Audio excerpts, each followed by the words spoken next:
Hi guys! So I've got a really cool new planner to show you. This is the kikki hardback week on 2 page planner in gold that's part of a new line that just came out. It comes in 2 colors and 2 sizes. This is the gold. It also comes in a rose gold, which is really pretty too, and it comes in A5, this size, and also in A6. This is one of the few kikki planners that is not made out of leather, so if, like me, you don't buy leather planners but you like kikki designs, then check this one out. So you can see it's really shiny. It's a really beautiful metallic cover. It's hardback. It's got an elastic on the front. The elastic is quite wide and chunky, which I like, and it says 18 embossed there, and then this is what it looks like on the side. It's blank, but it has 2018 embossed here too, which is nice because if you archive this, then you've got that record.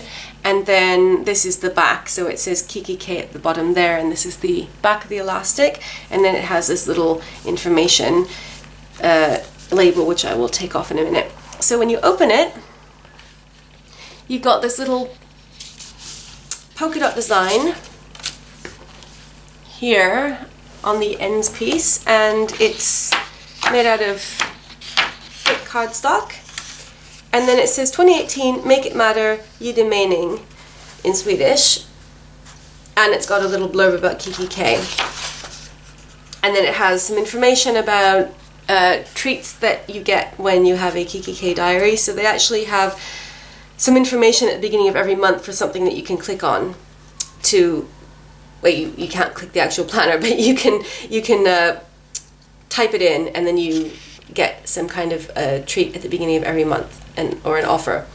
So then you've got the personal information page, which I think most of us leave blank. You have a 2018 calendar and a 2019 calendar, so it's a Monday start, which I really like. It is standard in European and Japanese planners. January 2018 to December 2018, and then the same for 2019, and Sundays are marked in red. And then it goes straight into the monthly spreads. So it starts in December 2017, so you actually get a bit of extra time if you wanted to start this early, which is very nice for planner addicts. That's a great feature.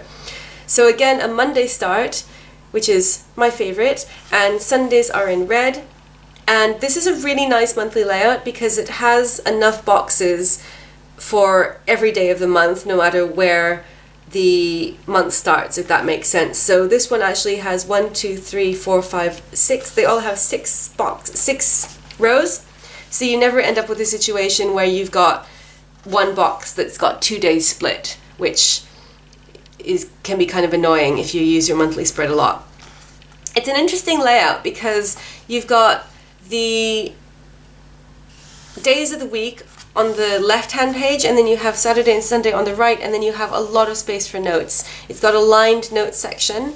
So this is quite different from any other month on 2 page spread that I've seen, where it's usually more like you kind of spread out up till here, and then you've got a little bit of space for notes there. So it means that the boxes are a bit small. If we compare it to, say, the Hobonichi month on 2 pages, which is the same size, these are both A5. So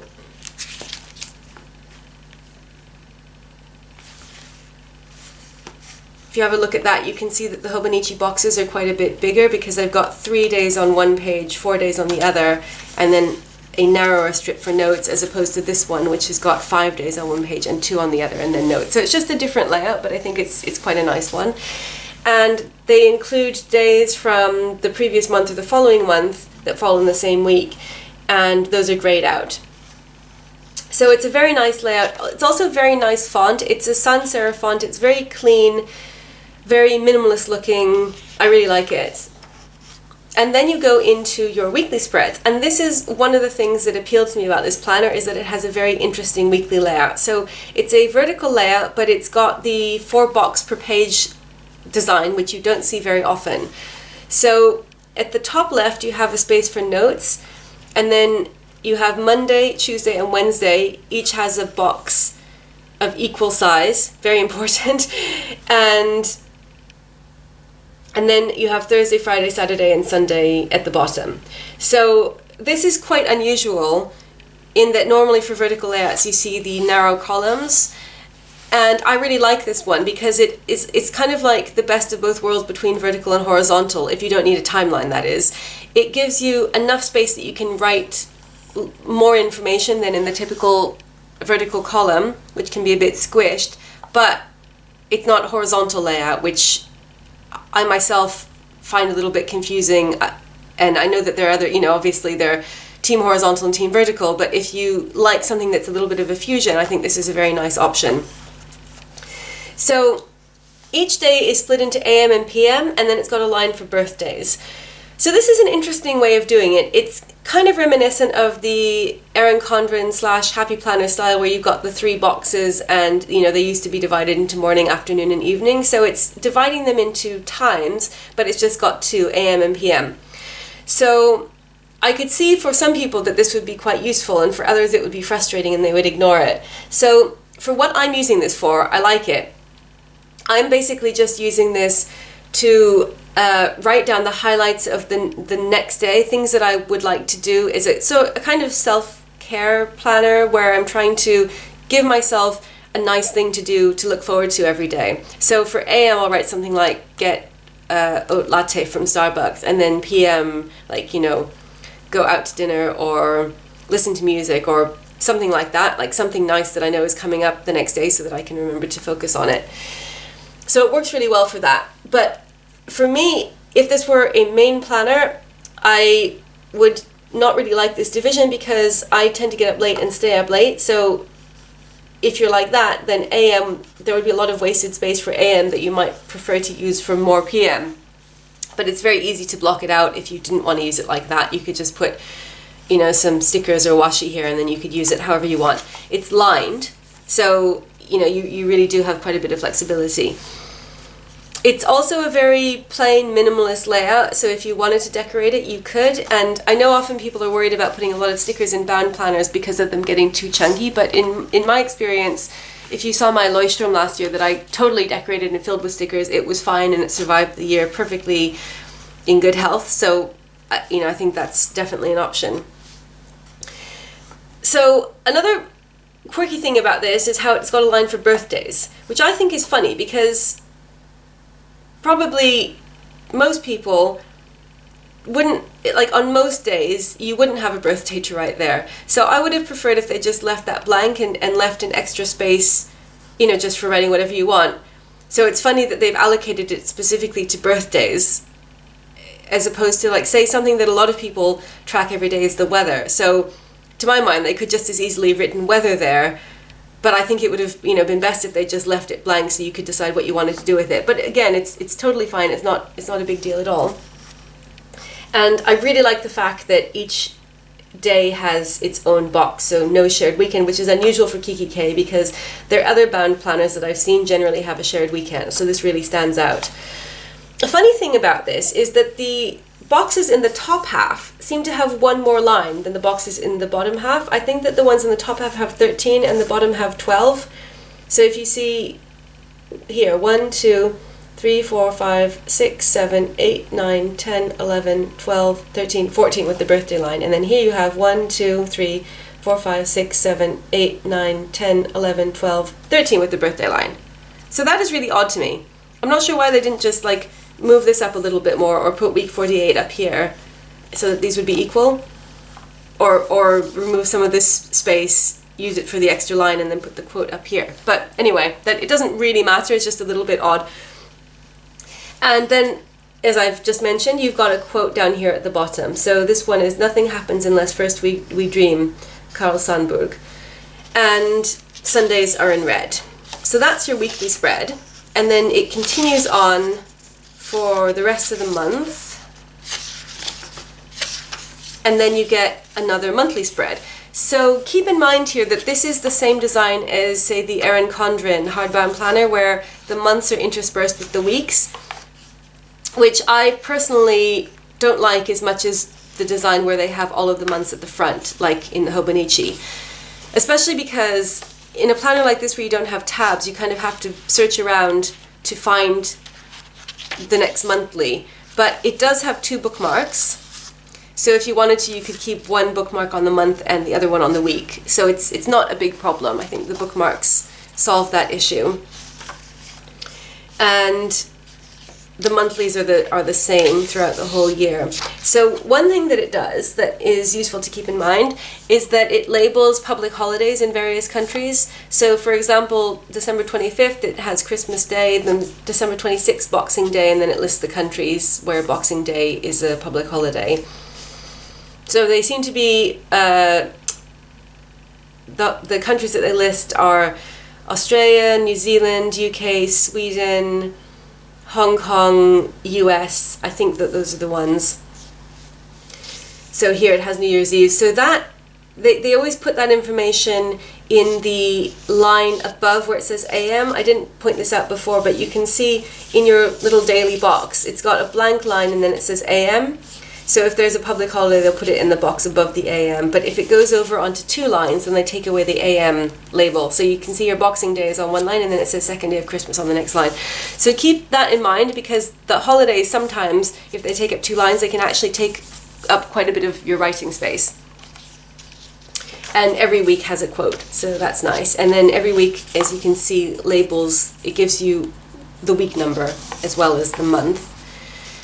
And it goes on like that. So something I wanted to point out is what they mentioned at the beginning, that they give you rewards and treats. So they print this in the diary on the first page of the month. So here the 1st of February is a Thursday, and it says, for a little something from us to you, visit kikki.com, diary, love Mar. So this is for the beginning of, it's the beginning of March, this one. So you get one of these every month. I don't know what these are. I haven't looked at the January one, and I think you can only redeem them in that month. So that's something else that kind of takes up space in the diary, although obviously you can cover it up with a sticker or washi tape. So here's another example. This is a holiday, so in China and Hong Kong, Tomb Sweeping Day. So it labels those, and I think this is interesting because it labels some holidays that you don't get in a lot of other planners, but it does take up a bit of space.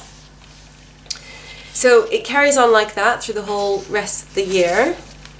And something that's kind of nice is that when you flick through, you can see the patterns. I'm not sure how well it's coming up on camera, but you can see the pattern from these weekly layouts. How you've got some darker lines here, and you can like sort of see that on the side. And then it continues until January 2019. So you've got the end of December 2018, and then you've got January 2019, and it actually gives you the first week of January / very end of December 2018. And then you've got some extras at the back. So my pages, Mina Sidur, notes. And some of this is bilingual Swedish and English, and some of it is just in English. So you've got some lined note paper, 2 pages, and then you've got websites, which I think is a nice thing to include, because we all encounter many different websites in the course of our week, and it's nice to be able to write them down if there's something that you want to look up.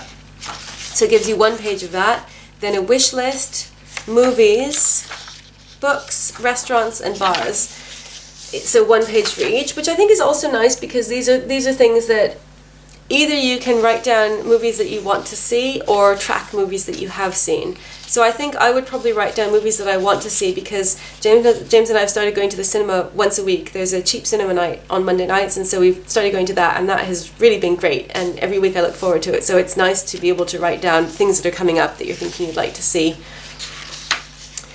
And then obviously a wish list is always a good thing to have built in. You can, make pages like this yourself, but it's nice to have them built in. I'm a big fan of built-in pages with useful stuff. And then you've got some expenses pages, which is really nice too, if you're using this as one of your main planners, to have that built in. Say one of your main planners, assuming that you must have more than one. So you've got a few pages of expenses, and then you have a few pages of addresses. And the expense pages say date, item, income, outgoing, balance, and then category. So I guess you could use this as a full income tracker, as well as just listing expenses, or you could ignore this income category if you're just using it for tracking expenses. And then you've got 2 spreads of addresses. which I think I would probably just use for the emails. And then you have International Holidays 2018, which lists, I think this lists more countries than the ones that they actually refer to in the planner. So if you live in another country that's not there, or if you're going somewhere, you can see these. And then at the very back, I've just done a pen test with all of my different nib size fountain pens, and you can see how it looks here. So it did pretty well. There's a slight tiny bit of ghosting from the Parker 45 fine, which even though it's fine, for some reason often paper doesn't do very well with it. I don't know why, something about the nib. And the rest of them, there's ghosting, but there isn't really any bleed through. So it's surprising because I think a lot of us are used to thinking of kikki paper as not being that great, and it doesn't really feel like luxurious paper. Apparently it's 100 GSM, which is, you know, pretty good. But it certainly has been fine, and it's held up with all of these fountain pens, and I have been using it with a Pilot Metropolitan fine, and it's been totally fine. Like, you know, not even really any noticeable ghosting. This is how I'm using it, so I don't write a huge amount in it, but I'd say if you want to use it with fountain pens, you should be okay. And then you've got another polka dot end piece here, and then here you have a pocket, and it comes with 1 page of gold stickers. So I don't know if the rose gold planner comes with rose gold stickers. I'm assuming that it probably does.